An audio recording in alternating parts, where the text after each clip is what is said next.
Débat et controverse sur BFM Business. Nicolas Dose accueille les experts. Bonjour, bienvenue à l'actualité de cette fin de semaine. J'ai 4 sujets à vous vendre aujourd'hui. 2 sujets qui sont des sujets franco-français et puis 2 sujets qui sont des sujets européens. On commencera d'ailleurs avec l'Europe. La Grèce, le Bundestag doit se prononcer aujourd'hui sur l'accord qui a été conclu concernant la Grèce, apporter 44 milliards d'argent frais et faire un nouvel effacement de dette. Enfin, effacement, le mot est tabou, mais en tout cas, une restructuration à hauteur de 40 milliards d'euros. Et puis les banques d'Espagne qui vont bel et bien recevoir les 37 premiers milliards d'eurobonds. Bruxelles a confirmé que l'argent serait débloqué, c'est de l'argent qui viendra du mécanisme européen de stabilité. On peut apparenter ça aux premiers eurobonds véritablement. En France, il y a Florange. On est à 24 heures d'une possible nationalisation. Ça a été brandi comme une arme de dissuasion, cette nationalisation. Le problème, c'est que s'il faut passer à l'acte, ça change évidemment la donne. Est-ce que ça a du sens de nationaliser aujourd'hui Florange? On en parlera. Et le dernier sujet, ce sont les négociations sur le marché du travail. Le MEDEF tente un petit pas en direction des syndicats, mais véritablement, on se rend compte que sur les questions clés qui sont l'assouplissement des règles de licenciement, les dualités CDD, CDI, eh bien, il y a une opposition totale aujourd'hui entre les syndicats de salariés et les syndicats patronaux. Le problème, c'est que pour la première fois, ils ont une date butoir qui est un peu intimement liée à l'avenir de la signature souveraine de la France, et ça, c'est totalement inédit. On va en parler avec Olivier Berruyer. Bonjour Olivier. Bonjour. Il est actuaire, il est animateur du blog les-crise.fr. Marcus Kerber, bonjour. Bonjour. Marcus Kerber est professeur de finances publiques et d'économie politique à Berlin, professeur à Sciences Po et fondateur du think tank Europolis. Vous êtes avocat aussi, Marcus Kerber. On va en dire un mot dans un instant. Et Éric Heyer, bonjour. Bonjour. Il est directeur adjoint de l'OFCE, auteur de l'économie française 2013, à paraître ces jours-ci, j'imagine. Le 4 décembre à la découverte. Marcus Kerber, j'ai lu votre nom dans les Échos il y a quelques jours, ce qui est rare. Et je lis, l'avocat allemand Marcus Kerber porte plainte contre la BCE auprès de la Cour européenne de justice. Il dénonce le nouveau programme OMT, qui consiste donc à faire intervenir la BCE sur les marchés obligataires sur des obligations à maturité 3 ans, considérant qu'il est non conforme avec les règles européennes. Est-ce que c'est bien la procédure qui est en cours?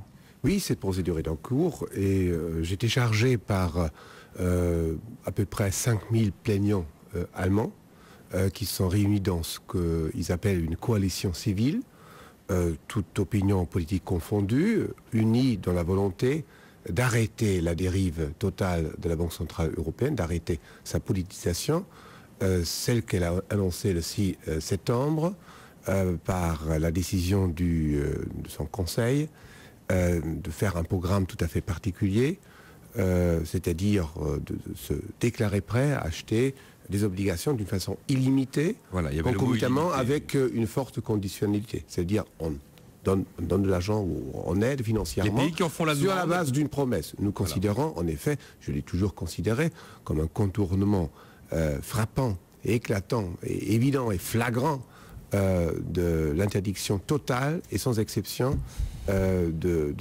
financement de l'État, de financement de monétarisation de la dette.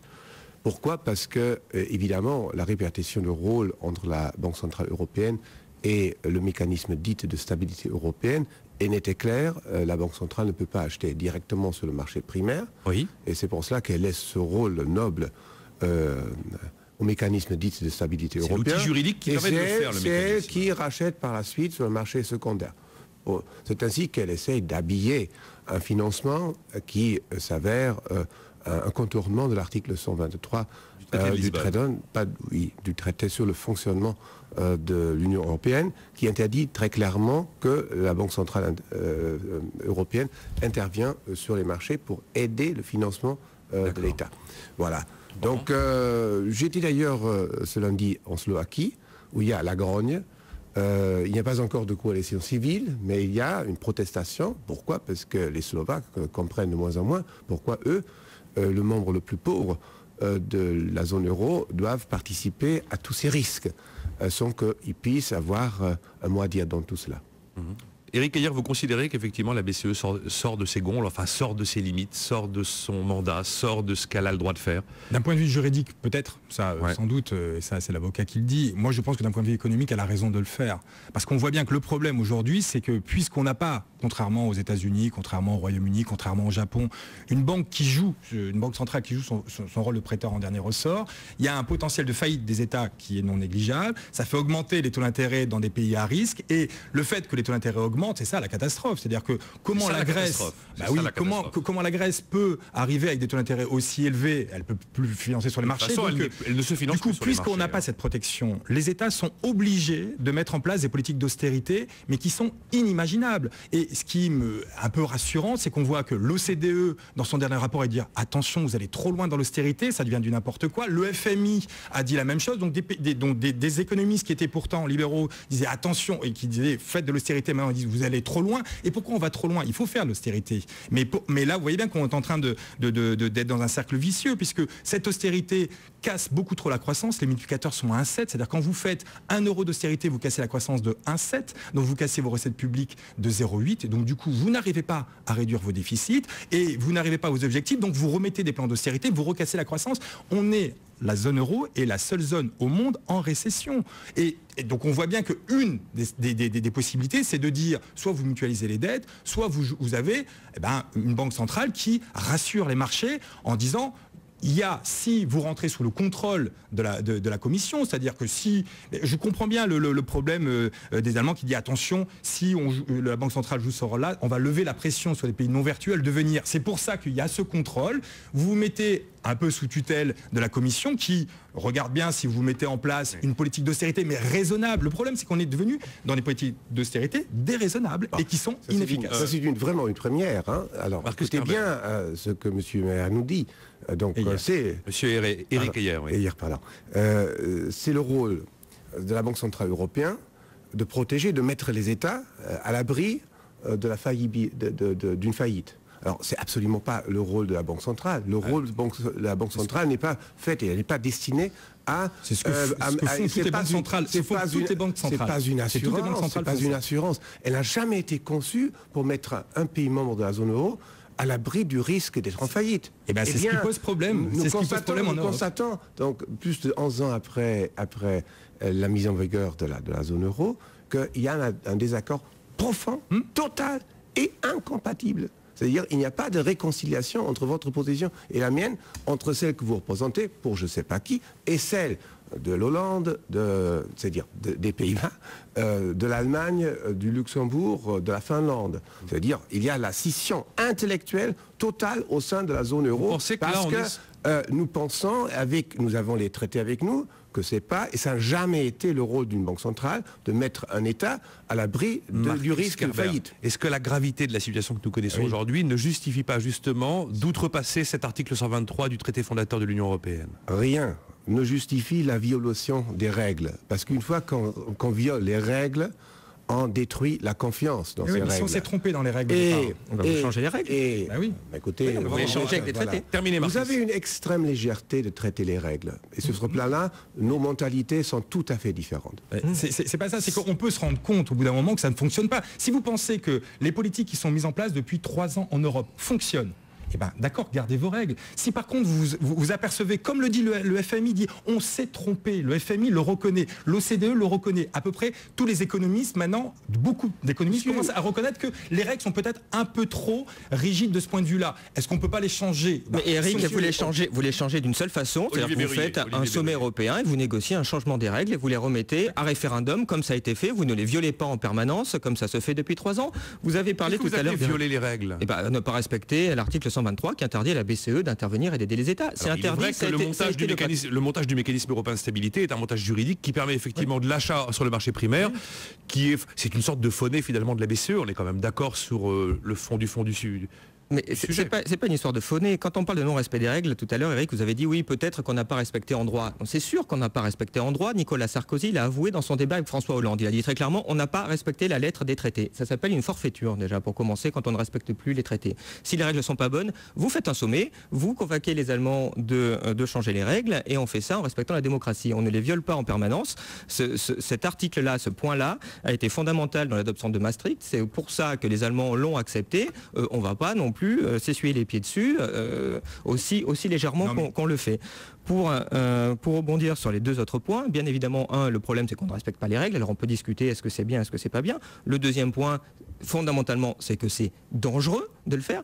On est en train de mettre de la dette grecque, de la dette espagnole, de la dette italienne dans le bilan de la BCE. Il ne faut pas se moquer du monde. La Grèce est en ce moment en défaut. On a vu encore qu'elle ne peut pas rembourser. Et on dit on va continuer à en rentrer dans le bilan de la Banque centrale. Mais c'est quand même une folie hallucinante, en tout cas qui mériterait un vrai débat, un débat profond, et que tout de même les Français à un moment se prononcent sur cette façon-là. C'est une façon. Olivier Burrier, les Allemands sont les premiers à dire qu'il est hors de question pour l'instant de bouter, en tout cas il est hors de question de bouter la Grèce hors de la zone euro. C'est une position officielle. C'est la position du gouvernement allemand. La position du gouvernement allemand dans la perspective de maintien de pouvoir de Mme Merkel et M. Schäuble, qui se sont bien rendus compte du fait que sous leur responsabilité, beaucoup d'erreurs ont été commises, notamment celle de commencer à aider la Grèce en 2010. C'est en 2010 qu'on aurait pu couper ou trancher dans le vif en disant écoutez, beaucoup sont d'accord pour dire qu'effectivement si on avait traité le problème grec à la racine, si vous demandez aux Français est-ce qu'on peut continuer à ressusciter un cadavre, parce que économiquement, financièrement, la Grèce est un cadavre. La Grèce est maintenue par la Emergency Liquidity Assistance de la part. La Grèce, Marcus Kerber, la Grèce, l'heure de vérité approche, car la Grèce a eu 2 grands paquets d'aides financières. La Grèce a eu une restructuration de sa dette avec la renonciation, l'abandon de la dette des créances de la part du secteur privé, tout à fait massif, et pourtant on n'arrive pas à remettre la Grèce sur une bonne voie. D'accord, Marcus Kerber, sortie de la dette, la Grèce n'est pas très loin de l'équilibre budgétaire. Alors effectivement, elle est en déficit primaire clair, mais pas structurel.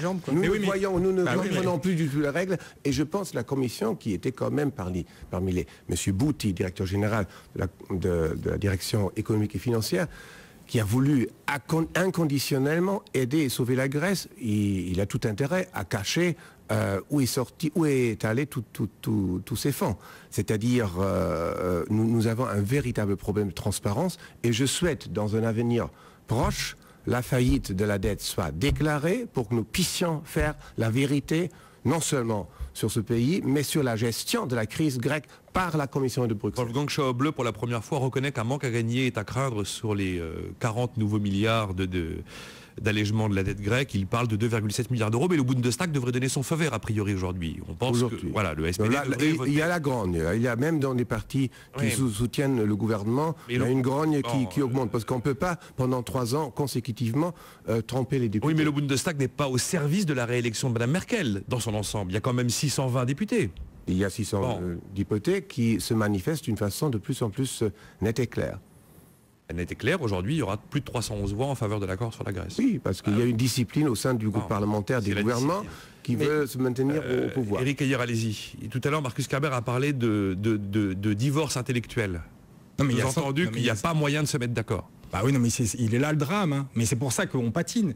Et c'est pour ça qu'on n'arrive pas à trouver une solution en Europe. Parce que le problème grec est un tout petit problème. On aurait dû l'évacuer tout de suite. Le problème, c'est que pour des raisons idéologiques, on n'y arrive pas. Et donc, on leur demande de faire des efforts qui sont inhumains. Donc, comment peut-on comprendre intellectuellement qu'ils vont rembourser leurs dettes alors qu'on leur met dans des récessions à -6 chaque année. Et pourquoi ils sont à -6? Parce qu'on leur met des plans d'austérité qui sont démesurés. Donc du coup, on leur donne de l'argent, mais on les conditionne à des politiques d'austérité qui sont du grand n'importe quoi. C'est pour ça qu'on va effacer cette dette. On n'a pas envie d'utiliser le terme effacement, parce que le terme effacement, mais on aurait dû, il est trop dur à vivre. Oui. Mais on va. Et puis après, c'est un défaut clandestin qu'on prépare. Peut-être. Et puis ça représentait rien. Et puis surtout, si vous regardez au cours de la crise, vous regardez les taux d'intérêt sur les dettes publiques, ça a explosé dans certains pays européens. Et ça a baissé dans d'autres. Où est-ce que ça a baissé? En France et surtout en Allemagne. Si vous regardez le gain des Allemands et des Français de ces baisses des taux avant la crise, les taux allemands à 10 ans et français étaient à 4,2. Ils sont maintenant à 1 pour l'Allemagne à 10 ans et à 2 pour la France, pour faire simple, aux alentours d'un 9,2. Mais si vous cumulez sur l'année ce que les Français et les Allemands ont gagné au cours de cette crise, c'est conséquent. Mais c'est énorme. Et tout ça parce qu'il y a du trouble. Et tout ça parce qu'il y a du trouble en Europe. Et donc du coup, vers la fuite de la qualité des investisseurs, on dit on retire toutes nos billes de ces pays européens et on va vers les pays sûrs, l'Allemagne et la France. Mais on voit bien qu'on a gagné sur le dos des Grecs, des Espagnols et des Italiens. Ça prouve en tout cas que plus cette crise s'enlise, plus les divorces se révèlent profonds entre les différents États de la zone. Effectivement, il faut quand même rectifier rapidement les choses. En effet, il y a en effet quelques avantages d'arbitrage de taux d'intérêt. Parce que même la France, qui est un pays en fort déséquilibre, paraît par rapport à la Grèce et à d'autres pays encore comme un pays relativement sûr. Et de ce fait-là, le taux d'intérêt s'est maintenu à un niveau qui peut être même pas justifié par le marché. Mais les risques que la France, l'Allemagne, avec ces deux pays, d'autres pays relativement stables, ont accepté pour maintenir la zone euro, sont énormes. Énormes. J'ai fait le calcul. Le scénario pire pour l'Allemagne double son endettement et devient l'Italie bis. C'est-à-dire les risques par tous ces mécanismes dits de sauvetage sont énormes et tout à fait disproportionnés par rapport au cas. Et deuxième remarque, je souhaiterais dire un mot sur le divorce. La France, la politique française mène, je ne vous en reproche rien personnellement. J'y suis pour rien en plus. Non. La politique française, de gauche ou de droite, mène une guerre non déclarée contre non seulement l'Allemagne, mais contre les principes fondateurs de l'Union monétaire. Voilà. Alors que cette guerre intellectuelle, cette controverse puisse éclater pleinement. Aujourd'hui, au moment où la crise de l'euro est là, où la zone de l'euro est en décrépitude palpable, on dit, mais c'est le rôle de la Banque centrale européenne de mettre les États à l'abri de la faillite. Eh bien, c'est exactement ce que nous n'avons pas voulu faire. Nous avons voulu faire une zone monétaire avec une souveraineté de la gestion financière et le risque notamment de faillite. Non, mais on a l'impression quand on vous écoute que l'Allemagne a tout perdu avec la zone euro. Il faut quand même expliquer une chose aux téléspectateurs, que les réformes menées en Allemagne entre 2000 et 2007, ces fameuses réformes Schröder et Hartz 1, 2, 3, 4, ont permis à l'Allemagne de gagner en compétitivité sur tous les pays européens. Et ils ont gagné parce que les autres pays européens n'ont pas mené ces mêmes politiques de désinflation compétitive qui est une politique non coopérative. Donc l'Allemagne a gagné maintenant sa croissance aujourd'hui parce je vous rappelle que l'Allemagne est souveraine. A mis les autres pays en fort déséquilibre. Les forts excédents allemands sont une partie des forts déséquilibres français, italiens, espagnols, qui ont vu leur part de marché baisser, qui ont vu leur commande vers l'Allemagne baisser. Et maintenant, les Français, les Italiens ont essayé de taper sur leur marge pour pas trop perdre en compétitivité. Donc les Allemands ont gagné en marge, donc ont investi en recherche et développement, ont investi dans les nouvelles technologies, dans le marketing, et maintenant ont gagné dans du hors-coût. Donc maintenant, l'Allemagne a gagné. Gagné tout cela grâce, il l'a fait sur le dos des autres Européens. De manière très clinique, je dois vous avouer que je suis d'accord avec l'analyse d'Éric Heyer sur effectivement le fait que le pays a pu mener une politique mercantile qui a été rendue possible grâce à l'euro. Alors ma question qui va suivre, et je ferai réagir Olivier Berruyer, c'est est-ce que l'euro ne vous a pas apporté beaucoup depuis de nombreuses années avant de vous coûter aujourd'hui pour justifier effectivement ces divorces auxquels nous assistons. Et puis on reviendra également sur les histoires d'austérité, puisque vous citiez l'OCDE, mais l'OCDE a hier quand même appelé l'Espagne à faire plus d'assouplissement du marché du travail et à augmenter encore la TVA. Donc vous voyez, d'un côté ils estiment que la rigueur va trop loin, et de l'autre... mais les réformes structurelles, c'est pas forcément de l'austérité. Ouais, enfin la TVA... Oui, la TVA, oui, vous avez raison. Vous voulez une réponse ou... Non, on marque une pause, là, on est obligé. J'espère qu'on aura le temps de dire un mot de Florence. Vous me direz ce que vous pensez d'une nationalisation d'une aciérie en Moselle. On se retrouve d'ici quelques minutes. Nicolas Dose et les experts sur BFM Business. Retour avec Éric Heyer, il est directeur adjoint de l'OFCE, Olivier Berruyer, animateur du blog les-crise.fr, et Marcus Kerber, avocat et professeur d'université à Berlin, prof à Sciences Po et fondateur du think tank Europolis. Beaucoup de réactions d'auditeurs, c'est noir ou blanc, il n'y a pas de demi-mesure. Alors il y a d'abord ceux qui nous disent... Voilà, quand un pays laisse les autres derrière parce qu'il a fait les réformes nécessaires en temps voulu, il est taxé de profiteur et d'égoïste. Il s'appelle Ahmed. Vive le nivellement par le bas, semble dire votre invité Éric Heyer de la FCE. Et vous lui donnez raison en plus, je vous ai connu plus inspiré, monsieur Dose. Bon, Jean-Pierre, ces économistes qui critiquent l'Allemagne de s'être réformée, d'être devenue trop compétitive, me laissent souvent rêveur. Il y a Surya, je suis scandalisé par l'appel à la monétisation d'Éric. Le rôle d'une banque centrale ce n'est en aucun cas de faire baisser les taux et de se remplir de junk bonds, écrit-elle. Marcus Kerber, Olivier Berruyer ont parfaitement raison. Si les règles de la BCE ne sont pas bonnes, il ne fallait pas les signer. En tout cas, invoquer une situation donnée pour s'affranchir des règles ouvre la porte au chaos. Car passé les bornes, il n'y a plus de limite, écrit Jean. Enfin, il y a Jean-Michel qui dit l'adoption de l'euro a correspondu pour l'Allemagne à une dévaluation compétitive d'environ 30% par rapport aux marques. Facile aujourd'hui de jeter le bébé avec l'eau du bain, écrit Jean-Michel. Et enfin, Guillaume, bien vu de la part d'Éric Heyer, l'Allemagne a en effet retrouvé la croissance grâce à une déflation compétitive. Olivier Berruyer. Oui, on a eu un débat très riche et tranché tout à l'heure. Ce qui est assez amusant, c'est que... Madame Lagarde, effectivement, avait globalement porté ces mêmes accusations à l'égard de l'Allemagne lorsqu'elle était à Bercy. Oui, je vais essayer de faire une petite synthèse parce que je suis assez d'accord finalement avec les deux interlocuteurs sur pas mal de points, ce qui est assez amusant. Moi, je dirais finalement, on est confronté à deux problèmes actuellement qui trouvent une même origine dans la faillite intellectuelle de nos élites, finalement, quels que soient les pays, quel que soit le bord politique. Le premier point, c'est les dettes publiques, où on a fait en gros 3-4 fois plus de dettes publiques qu'on ne pourra jamais rembourser. Et on a ce problème-là devant nous, donc on essaye de différer. Bon, on voit avec la Grèce ce qui se passe. Au bout d'un moment, la seule solution, la seule sortie, c'est de faire un défaut. La Grèce ne peut pas complètement, puisque on lui a prêté aussi beaucoup d'argent via la BCE, via les États, et qu'on ne peut pas se permettre de faire un défaut franc, sinon ça va mettre tout le système en panade. Mais normalement, le défaut se fait face à des investisseurs privés, et puis qu'on ne peut pas rembourser. Les 107 milliards ont été assez nets et précis lorsqu'ils sont intervenus effectivement à l'hiver dernier. Exactement, mais ça c'est vrai aussi de l'Angleterre. On a un deuxième problème, nous, c'est l'euro, puisqu'on a voulu faire de façon totalement hallucinante un projet d'une monnaie unique sur une zone complètement hétérogène, sans le moindre esprit de solidarité européen. Alors c'est un très beau symbole politique, c'est formidable, ça marche bien pendant 10 ans, et puis on voit petit à petit que le mur se rapproche, puisqu'on joue avec la monnaie qui est finalement le sang de nos économies, qu'on a complètement vicié. Et ce qui se passe au bout d'une dizaine d'années, c'est que certains pays évidemment se mettent à user de leur avantage comparatif, en particulier l'Allemagne, qui a une population extrêmement docile et soumise et qui a accepté d'avoir des baisses de salaire. Ce que Emmanuel Todd qualifie je trouve très joliment de protectionnisme de l'imbécile, parce que en régime capitaliste, baisser les salaires, c'est ce qu'il y a de pire, puisque vous entraînez évidemment tout le système en dépression. Ça n'a pas été le cas de l'Allemagne, puisque les autres pays ne l'ont pas fait, mais si on avait fait comme elle, évidemment, on serait tous en dépression. On dévalue plus la monnaie, on dévalue autrement. Oui, on dévalue les salaires. Mais tous ceux qui trouvent que c'est une très bonne idée, que l'Allemagne a fait des efforts, qui n'hésitent pas, en fin de journée, à aller voir leur employeur à négocier une diminution de leur salaire. Je veux dire, ils œuvreront au moins à l'augmentation de la compétitivité française. Moi, c'est pas mon objectif. Si les gens trouvent que c'est très bien de gagner moins, je pense que leurs patrons accepteront sans difficulté cette mesure-là. Mais on voit très bien que socialement, c'est évidemment détestable, et que moi, ce qui m'inquiète, c'est que ça va finir par déclencher j'aime pas le mot conflit, pas ça, mais des tensions très fortes entre pays. Si on est en train d'expliquer aux Français qu'ils vont gagner 5% de moins parce que les Allemands sont trop compétitifs, il va se passer quoi au nom de soi-disant projet européen de fédéralisme, on s'aime tous, la paix? Mais ça va pas déclencher la paix, ça peut déclencher des haines entre pays. Alors évidemment, les Allemands ont profité de cette monnaie unique pour augmenter leur compétitivité, c'est grâce à ça qu'ils ont en partie 160 milliards d'euros d'excédent, bien sûr, mais après, quelle est l'acceptabilité politique des choses? On peut dire, bah oui, c'est facile, ils n'ont qu'à rendre 160 milliards. Quel peuple accepte ça? Ça fait 40 ans qu'on n'est pas capable, par exemple nous Français, de payer les impôts qu'il faut pour les Français. Est-ce qu'on est d'accord pour aller donner beaucoup d'argent aux Grecs?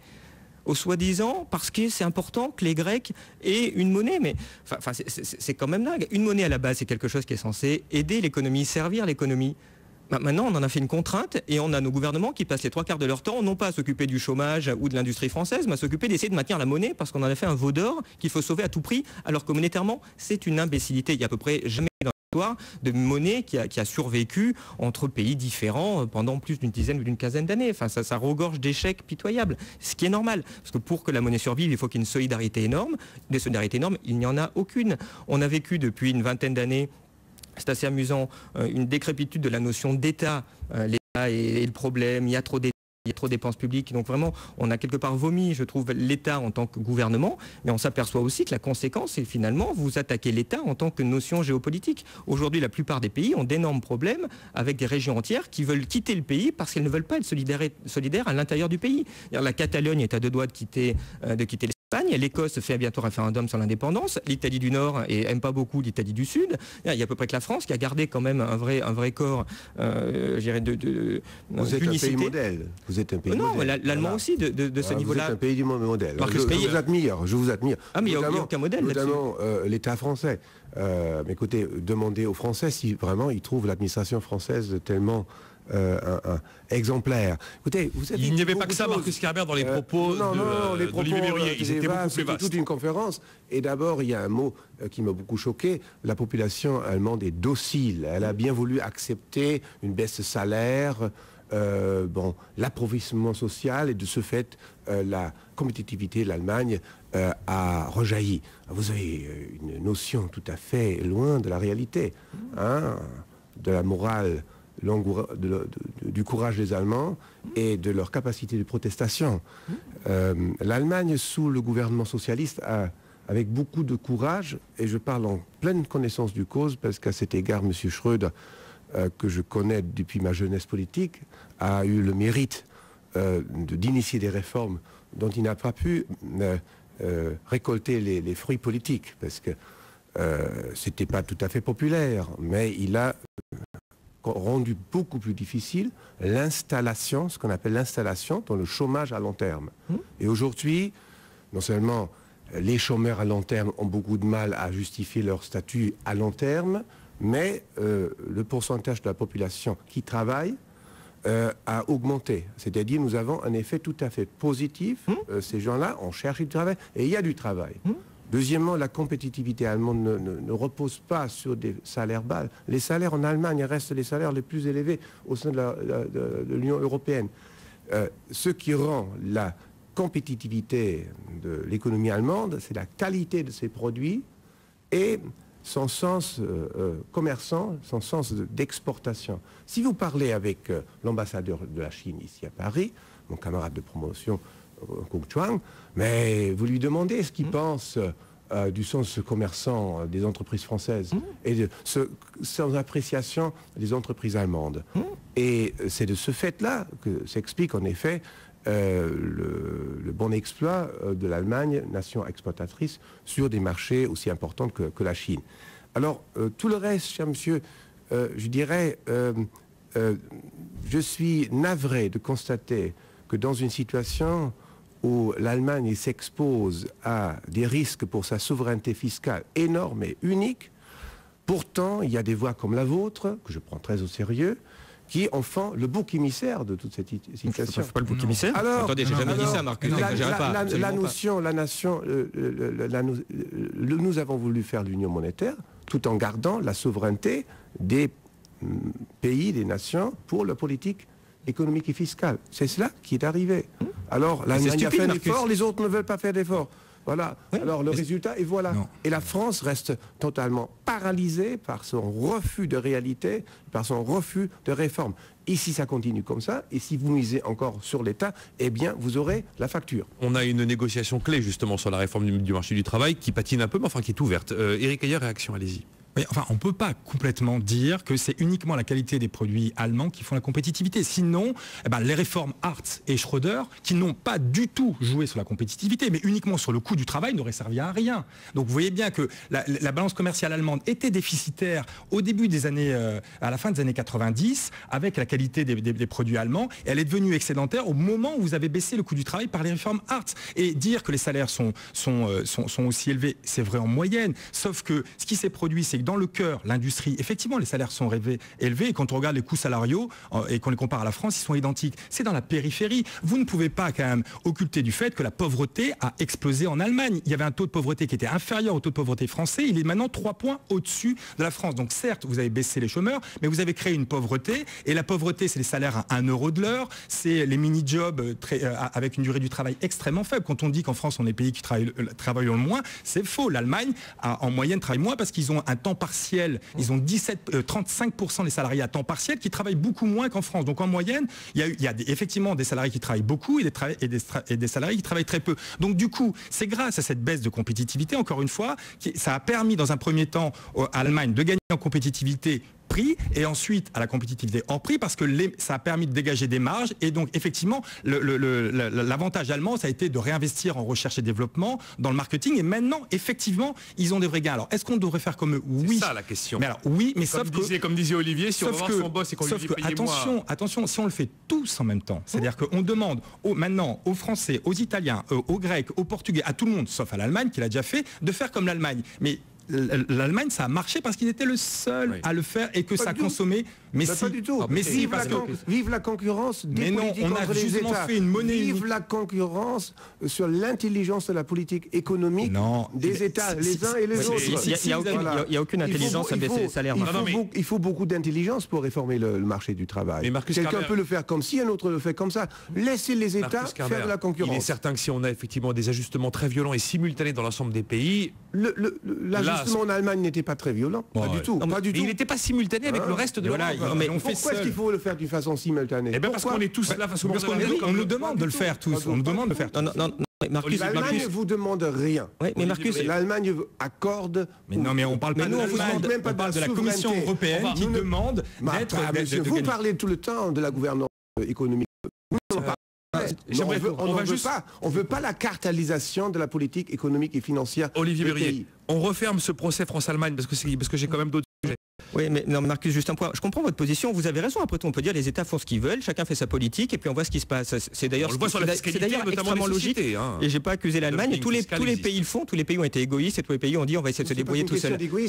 Non, mais il y a qu'un problème, Marcus, avec votre politique. Il y a qu'un problème. Vous enlevez la liberté à l'Irlande de se trouver une niche de politique économique et financière. Mais sinon, elle prend pas l'euro. Sinon, il faut pas d'euro. Sinon, on fait pas de monnaie unique et chacun se débrouille. On fait la guerre économique. Mais vous pouvez pas être en guerre économique avec une monnaie unique. Il faut la rétrécir à l'Allemagne tout seul. Il faut la rétrécir à l'Allemagne tout seul. Peut-on rétrécir? Mais oui, il faut la rétrécir à l'Allemagne. Parce que Marcus, avec un marque à 1 franc 30, votre excédent commercial par rapport à la France, il va vite se réduire. Et il est là le problème. Et il est certain que si vous n'aviez pas l'euro, vous auriez un marque beaucoup plus fort aujourd'hui que n'est l'euro par rapport à votre économie. Mais je pense que c'est ce qu'il faut faire. Je pense que c'est ce qu'il faut faire. Est-ce qu'on fera? Messieurs, il nous reste 7 minutes. On est en train de faire ce que j'appelle un défaut un peu clandestin et larvé sur la dette de la Grèce parce qu'on ne veut pas effectivement imposer la facture aux contribuables d'un coup, alors on va la lisser dans le temps. Est-ce qu'on continue comme ça? Est-ce qu'on continue à perfuser la Grèce pendant 10 ans le temps d'avoir effacé les dettes publiques, les détenues par les États, par la BCE, par le FMI? À cause des politiques imbéciles, on n'a plus le choix. On n'a plus le choix. À partir du moment où vous avez pris la Grèce, c'est d'ailleurs même étonnant qu'il y a encore un problème grec. Elle nous tient la Grèce. Et à chaque fois qu'elle ne pourra pas payer ses échéances, on lui dira, on va faire les gros yeux et puis vous nous paierez dans 10 ans. Parce que le jour où on le fera plus, on sera tous en faillite. La Grèce actuellement capitalise son potentiel de nuisance. Voilà. Et l'Allemagne veut bien le croire. Pourquoi? Parce qu'avant les élections en 2013, le gouvernement actuel, comme d'autres gouvernements, n'ont pas intérêt à voir l'expérience ou l'expériment de voir la Grèce sortir de la zone euro. Je pense, tôt ou tard, l'heure de vérité arrive et la vérité totale sera faite sur la mauvaise gouvernance, notamment de Bruxelles. Après l'élection en Allemagne, c'est ça? En novembre 2013? Malheureusement, pas avant. Je suis pour une heure assez rapprochée, mais le gouvernement allemand, dans ce processus, joue un rôle néfaste. Mais ça, c'est il ne faut pas accuser la Grèce. C'est-à-dire, quand on prête de l'argent à quelqu'un, c'est la responsabilité du prêteur de savoir s'il a en face de lui quelqu'un qui peut le rembourser. Je veux dire, on a été stupide. Je dis simplement, on est bien d'accord qu'on a été assez stupide pour prêter de l'argent à la Grèce, pour l'empêcher de faire un défaut qui aurait mis en difficulté beaucoup de prêteurs et des investisseurs privés. Et on continue actuellement. Tout à l'heure, on parlait de la BCE. Ce que fait la BCE aussi, c'est le troisième point que je n'ai pas développé. Il y a un aspect scandaleux qui revient à racheter de la dette publique pourrie à des investisseurs privés quasiment au prix normal. Et donc, quelque part, c'est comme si la BCE se mettait à racheter des actions Facebook au prix d'ouverture et donc au double du prix actuel. C'est scandaleux. C'est le contribuable qui est en train de financer et d'éviter des pertes privées. Le rachat de la dette est tout à fait scandaleux. C'est-à-dire, on parle du rachat de la dette grecque au lieu de ne pas en parler. Parce qu'au moment où on en parle, j'étais dans ce métier, les arbitragistes se mettent en marche. La Grèce aujourd'hui... les cours de la dette... La Grèce aujourd'hui, si on cumule les deux plans, le haircut de 107 milliards sur le privé, les 44 milliards annoncés et les 40 milliards de nouvelles décotes, on en est à 380 milliards à peu près, effectivement, de factures sur 3 ans. Non mais juste un tout petit mot. Je dise un mot de la privatisation de Florange. Oui, d'accord. Non mais bien sûr, je suis d'accord.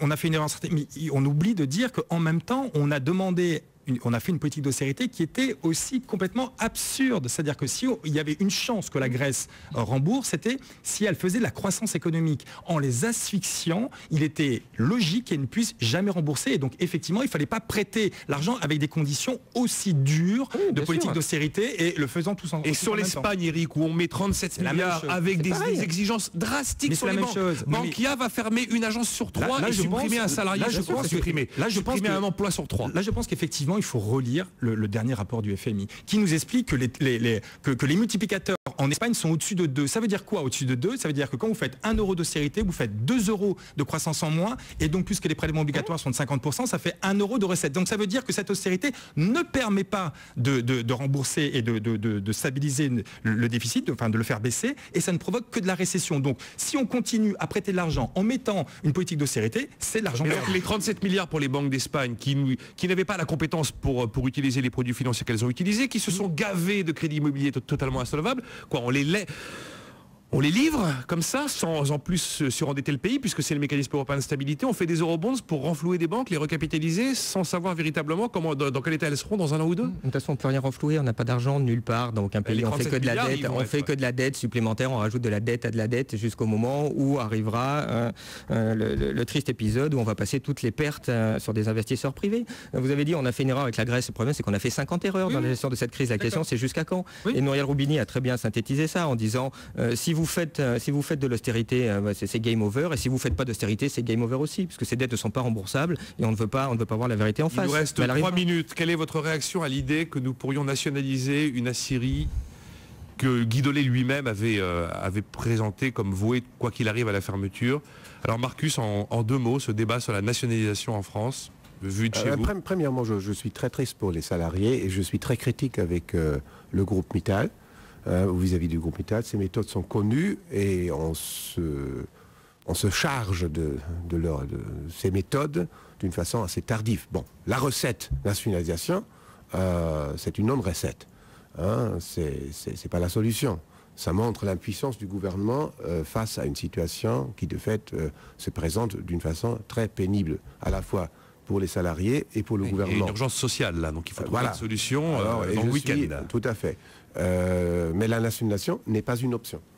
Mais il n'est pas question de nationalisation. Vous pensez que ça n'aura pas lieu? C'est une arme de dissuasion qui ne sera pas utilisée. Ce qui a été utilisé, c'était au maximum une nationalisation temporaire. Oui, mais temporaire, il faut un repreneur derrière. Bah oui, parce que justement, apparemment, parce que c'est ça, et apparemment, il y a un repreneur, et le temps que le dossier se boucle, il y a une nationalisation temporaire. Mais ce que je ne pense pas que dans l'idée de François Hollande ou de Hérault... mais l'idée, c'était que ça n'ait jamais lieu. Mais bien sûr. Oui, mais qu'il y ait une nationalisation. Ensuite, après, la question qu'il faut se poser, mais moi, je vous avoue, j'ai pas la réponse. C'est est-ce que la crise, là, aujourd'hui, pour la sidérurgie, est une crise ponctuelle ou structurelle? Si elle est...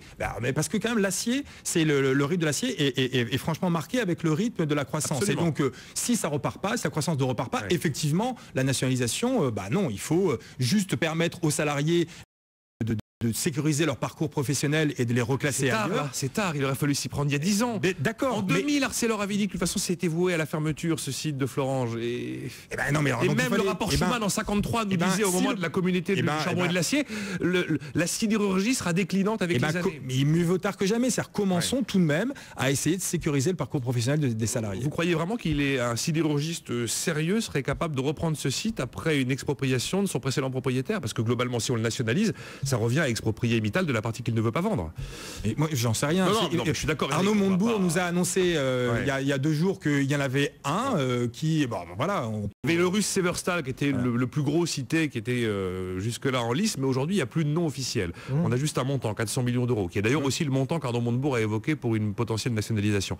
On a 25 secondes pour terminer, Olivier Burrier, sur ce dossier qui va peut-être d'ailleurs durer tout le week-end. La date butoir, c'est demain, mais il est possible que ça dure tout le week-end. Moi, j'ai un avis assez partagé. D'un côté, 400 millions pour 600 emplois, ça fait comme un peu cher l'emploi. D'un autre côté, avoir un peu de volontarisme politique sur le secteur industriel, c'est quand même pas si mal que ça. Et ça remet peut-être un point qui manque cruellement, je trouve, depuis beaucoup d'années, qui est un aspect de stratégie. Est-ce qu'on peut accepter aussi que toute la partie aciérie disparaisse en France? Et on fait comment si dans 10 ans on a des vrais problèmes avec certains certains fournisseurs. Ça semble aujourd'hui, en tout cas au moment où nous parlons, plus politiquement juteux et économiquement téméraire quand même, cette opération. Je pense qu'ils vont se laisser encore une semaine pour négocier tranquillement. Bon, c'était sacré débat aujourd'hui entre Olivier Berruyer, Éric Heyer et Marcus Kerber. On se retrouve lundi. Aujourd'hui,